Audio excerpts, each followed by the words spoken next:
Monsieur le Président, toutes mes félicitations pour votre désignation à la tête de la Commission de l'application des normes.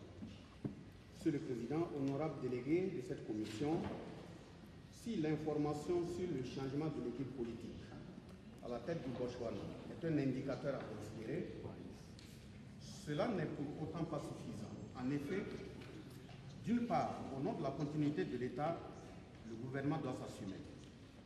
Et d'autre part, si le gouvernement a tenu une conférence de presse au cours de laquelle il aurait assimilé les conclusions de la commission de l'application des normes à de simples recommandations qui n'engageraient pas les autorités du pays, je fais mien les propos de M. le Président de la Commission sur le cas bolivien où, en conclusion, il a dit, je cite, « Il faut que la bonne foi prime sur tous les acteurs ».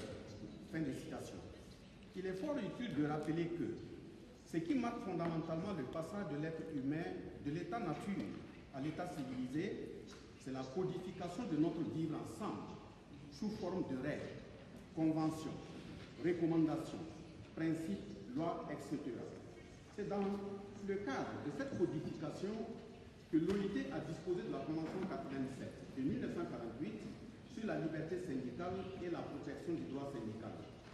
Les services compétents de cette institution tripartite ont disposé dans les règles du jeu, édition révisée 2014, page 28, paragraphe 1, de la première à la cinquième ligne que, je cite, « Le principe de la liberté syndicale est au cœur des valeurs de l'OIT.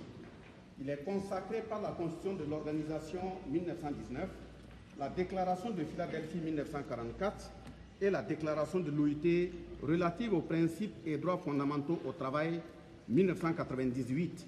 C'est également un droit proclamé dans la Déclaration universelle des droits de l'homme 1948. » Fin de citation. Parce qu'effectivement, sans liberté, il n'y a pas de droit. Et sans droit, il n'y a pas d'humanité civilisée. C'est pourquoi la Constitution de l'OIT dispose aussi qu'il n'y a pas de paix sociale, encore moins de développement humain durable sans justice sociale.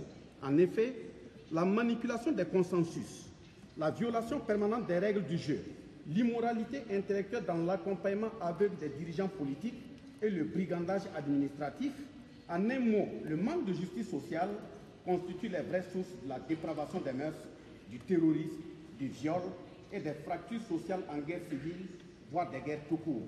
Monsieur le Président, certains États jouent à un jeu dangereux dans l'application du consensus tripartite.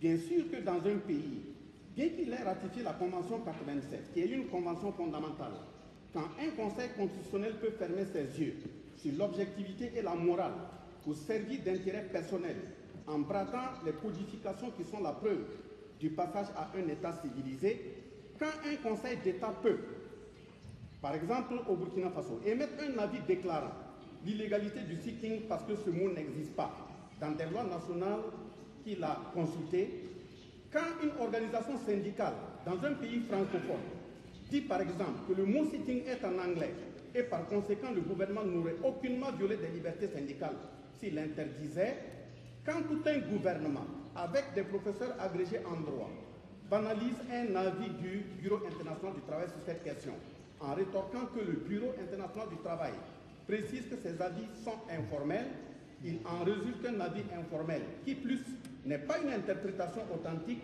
ne peut prévaloir sur un avis de la plus haute juridiction administrative d'un pays. Fin de citation. De telles structures et personnages portent des stigmates du retour de l'humanité à l'état de jeûne, et cela est fortement condamnable. Il est impérieux de leur rappeler que les conventions sont des traités internationaux juridiquement contraignants, pouvant être ratifiés par les États, et les pays ayant ratifié une convention s'engagent à l'appliquer conformément au droit et aux pratiques. Et de ce point de vue, je conclus que j'invite notre commission de l'application des normes à soumettre à la plus haute instance de la conférence la production d'une brochure simple, rappelant ce que c'est qu'une convention, surtout une convention fondamentale, et la hiérarchie des normes pour les pays les ayant ratifiées, afin de sauver beaucoup de travailleurs à esprit jeune, voire naïf, du braconnage intellectuel et autres acteurs ou volontaires du mercantilisme moral. Je vous remercie.